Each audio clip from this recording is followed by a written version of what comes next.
Assalomu alaykum, hurmatli qarindoshlarım, yaxshimisizlar? Universal kanalımızga hoş geldinglar. Aldı bilan hammamizning ro'ziyatini qizg'in tabriklayman.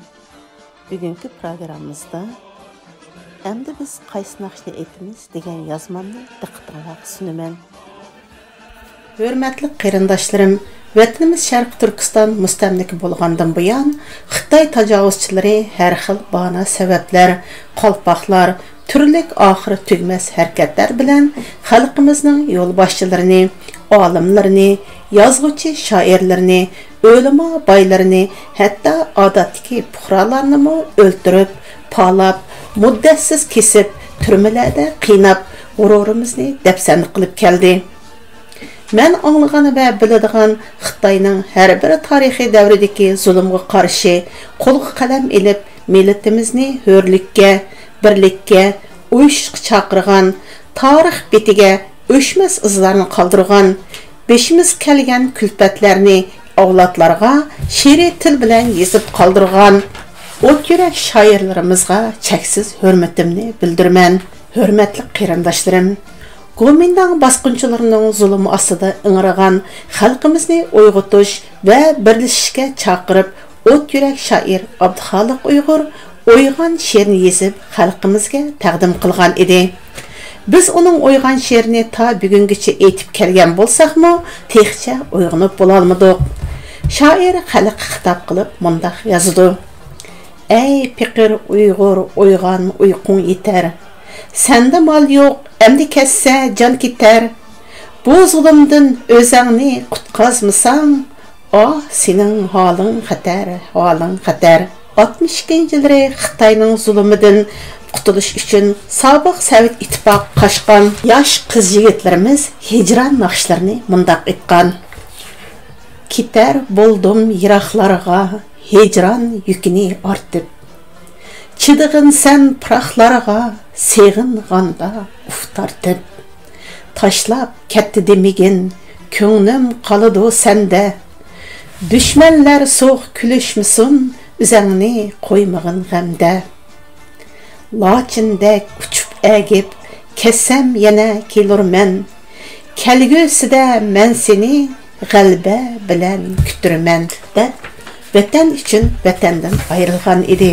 Sharq Turkiston ozodlik inqilobi Manas daryosi bo'yida to'xtab, ozod Sharq Turkiston qo'limizdan ketganda Uyg'urlarning suyimlik otasi, o't yurak shoir Abdurim O'tkir "Eli sulri taş yana biroq, Manas ko'rigi bo'lmag'ay to'saq, yetmasa amdi bu ochiq savoq, ko'z yoshlarimdan qaynar buloqlar" deb yozadi. 12 betim tuzilib, Xitoy kommunistlari Sharq Turkistonni qayta ishg'ol qilganda, afsuslangan atoqli shoir jamoat arbobi Mamtili Zunun purchilangan holda chala tekkan o'q she'rini yozdi.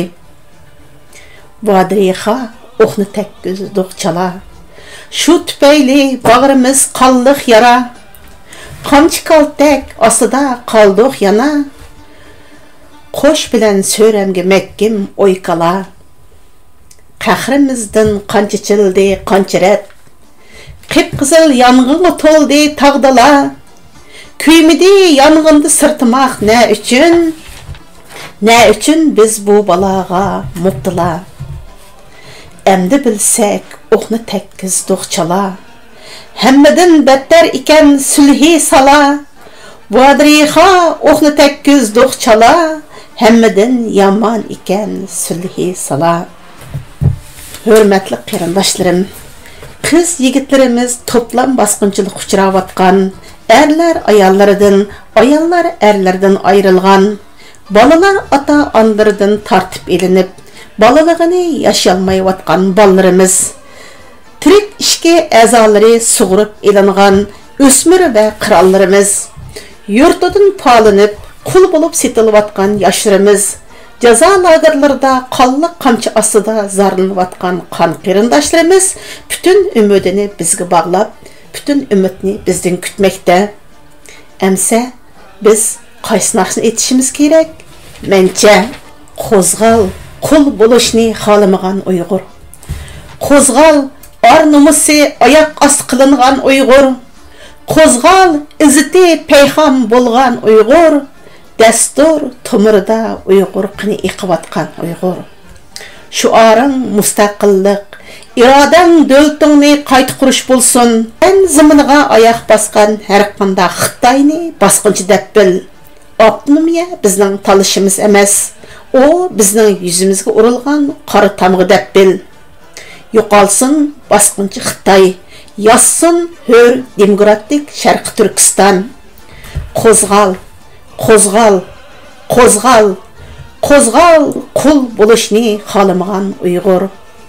Hurmatli qarindoshlarim, programmamiz mishad oyoqlashdi. Keyingi programmamizda ko'rishguncha xayr xo'sh.